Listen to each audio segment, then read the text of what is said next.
Hey everyone, today I'm going to show you how to add SKU numbers to products in Shopify. So SKUs can help you keep your products organized and make it easier to manage your inventory, especially when you have several items or product variants.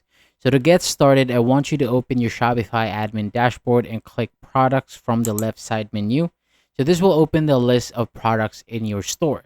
So from here, I want you to find the product where you want to add or update an SKU. Then click on it to open its product details. So once the product page opens, look for the inventory section.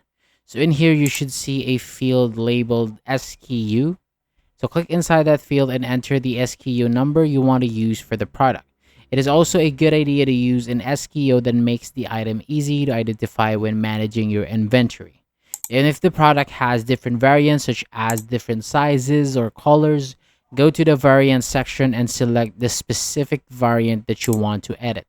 Then find the SKU field for that variant and enter or update its SKU number. You can repeat this for any other variants that need their own SKU. And that is basically how you add SKUs to products in Shopify. Keeping your SKUs organized can make it easier to track products and manage your store's inventory. Thank you so much for watching. For more videos like this, hit the subscribe button below and I'll see you on the next video.